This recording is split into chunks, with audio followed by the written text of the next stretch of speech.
Hi friends, ఇగో మా బాబును నేనైతే ఇలా 100 రోజుల పనికేను అక్కడ పక్కకు పొలం కోసి బర్రెలు మెత్తంటే అందులోకి గులకలేరుకి వచ్చి పిట్టల కోసం అయితే అట్లా గులకలన్నీ ఒక దగ్గర పెట్టి ముడల్లి అవి ఏం చేస్తావు బాబు?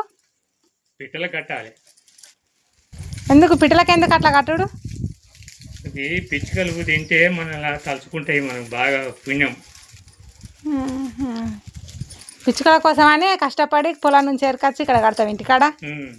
ఈ కట్టుడే కాక ఇప్పుడు ఈ కాడికి వెళ్ళి పిట్టలకు నీళ్ళు సుతంగా దొరుకుతలే, వాటి ఇంటి మీద పోతే అది ప్లేట్లు పెట్టి నీళ్ళు సుతంగా పోయాలని నాకు వాటి మీద ఉద్దేశం పొందింది.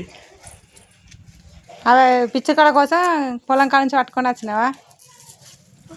ఈ వాటి కోసమే తెచ్చిన, ఇంకా సుతంగా తెస్తానని అనుకుంటాను. ఆ మూడేందుకు కడతాను అట్లా?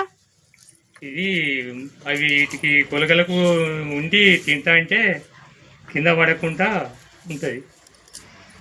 ఓకేనా ఫ్రెండ్స్, మీకు కూడా నోరు లేని జీవాల మీద ఎంత ప్రేమ ఉన్నదో కామెంట్ చేయర్రి. మా బాబుకి అయితే పిచ్చుకలు ఆవులన్న బాగా ఇష్టం. చూడుర్రి పొలం కాడ నుంచి ఎంత కష్టపడి తెచ్చిండో. అవి అట్లా ఎంత గట్టిగా ముడి పెట్టి అక్కడ కడతాడు. మాకైతే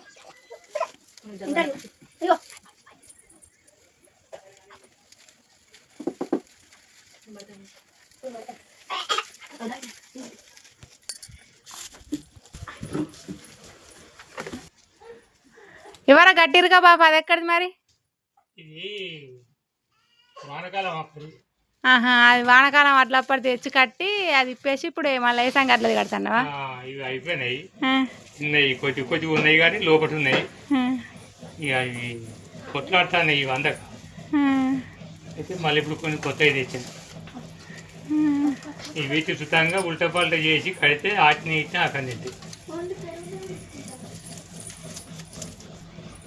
చూడు ఫ్రెండ్స్, 100 రోజుల పనికి పోయి వచ్చిండు. అన్నం తినమనంటే కూడా అన్నం తినాక అవి ముంగట పెట్టి అట్లా గొలకలు అన్న ఒక దగ్గర చేసి జడల్లి అవి అక్కడ కట్టిన తర్వాతనే అన్నం తింటా అని అన్నమే తినలే ఫ్రెండ్స్ మా బాబు అయితే. ఇంకా చూడుర్రి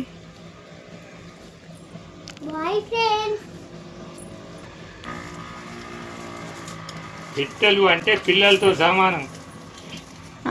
చిన్న పిల్లలతో సమానం పిట్టలు అంటే. పిల్లలు కాదినట్టుగా పిట్టలు కాస్తే పుణ్యం.